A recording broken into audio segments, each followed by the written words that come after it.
All right, just a handful of finishing touches, and then we're going to move on. So there's, let me run the app real quick. There's two things I want to do. First of all, I'm going to get rid of the button.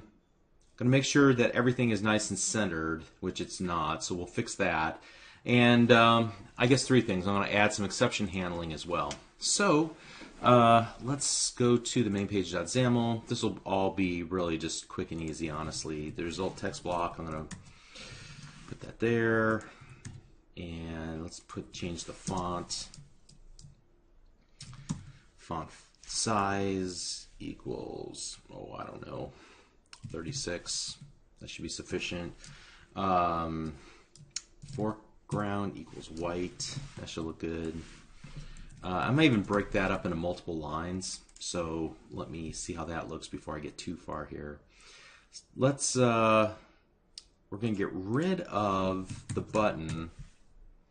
And I think what we're going to do also is vertical alignment center. Let's see how that works. And then horizontal alignment equals center on the image and the text. Right. Then on the main page.xaml, I'm going to get rid, actually, let's go back main page. I'm going to go page, let's add a loaded event handler. And then inside there, I'm going to take everything inside that click button and move it like so. And we'll have to add the async keyword like so, and we'll get rid of the button click event. So this will just load up as soon as we load the app. All right, so let's take a look at the changes now and just make sure everything looks good. There are one or two more things I want to do though. Whoa, that's not what I had in mind whatsoever. Okay, all right, so clearly got one thing I need to do there. Let's wrap another stack panel inside of that stack panel. So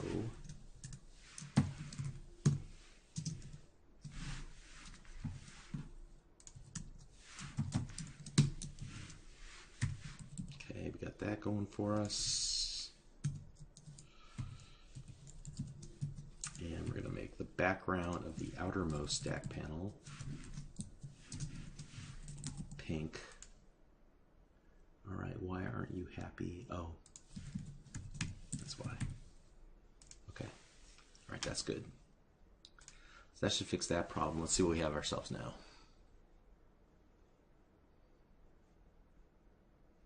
Okay, ideally I would put these on separate lines. So let's go ahead and do that. So there's the location, the temp, and the description. So let's do this. Location. Actually, let's go temp, description, and then location. I like that better. Temp will be the largest. We'll put this at like, I don't know, 52. The description, yeah, 36 is good there. And then the location, we'll make that smaller. 24. All right, and so temp, description, location. Where are we here? Yeah. Temp, text block, text equals. Description, text, and location. Great. Okay, so let's grab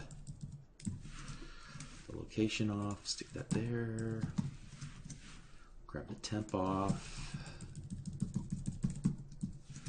and we'll stick that here. And finally, we'll take this and whoops, put that there, and this the temp here. Great, and we'll get rid of that. Okay, one other thing that I want to do. So structured exception handling. You always want to wrap any call with a try catch statement. Anytime you're calling out to something, you don't control. So if it's something you control in your own source code, that is up to you. But if you're going to make a call out to a network, to a database, to a web service, to something you do not control, to the file system, you want to wrap it with a try-catch. And in this case, honestly, you're going to have to. Typically, you only want to wrap try-catch around those things, not just entire blocks of code. So you want to be very very deliberate and specific with what you're wrapping try-catches around. Typically, in this case, if we get an error in one spot, the whole thing is going to fall down like a house of cards. So in that case, what I'm going to do is just wrap like the entire code passage with the try. Now I could be a little bit more careful with what gets wrapped and what gets reported, but honestly, I'm just going to do this. I'm going to take this, and in that location, I'm just going to say unable to get weather at this time, something like that. And so here's what I'm going to do. I'm going to set a breakpoint right there on the try statement. And then when I hit that, I'm going to force it to go to that line just so I can see what it looks like by itself. All right, so let's right click and say set as the next statement. All right, well, poo on me. All right, we'll force this issue. We'll go and do it like this instead. I just want to see what it looks like when we can't get. All right. Let's do this. Let's get rid of that. I'm just going to comment everything out. I just want to see what this will look like with just that text in it. I probably need to add the wrapping. No, that should do it. Let's see what it looks like here whenever we see it in our phone. Yeah, I need to wrap a little bit there.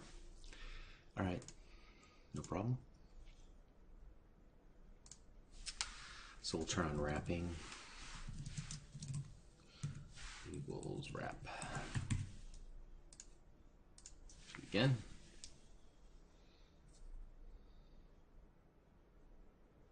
Okay, it's not pretty. I could work a little bit more on this and make it look better, but for my purposes right now, it's just fine. Now, let me go ahead and take the gloves off and let me run it. The whole code on the phone emulator. Yes. All right. I'm surprised that this is not lower. Let me think about this 1 second here. Did we not vertical alignment center? That surprises me a little bit. But honestly, it's just fine the way that it is. Okay, I'm going to go ahead and stop right now. And again, if you wanted to go and improve this, let me give you one little assignment. I'm not gonna show you how to solve this, but wouldn't it be great if, in addition to right now, the current weather conditions you were able to see for the next 7 days, and you can get that through the Open Weather Map API, and you've already got the icons. Just make them smaller. Just put them out for the next 7 days. Figure out how to do that. That would be a nice little addition to this. You can improve some of the exception handling. Maybe add some options to change the background color from pink, hot pink, to whatever you want it to be. So those are all things I'm just going to let you do on your own. Take this, run with it. It's yours. And now we're going to move on to the next one. All right.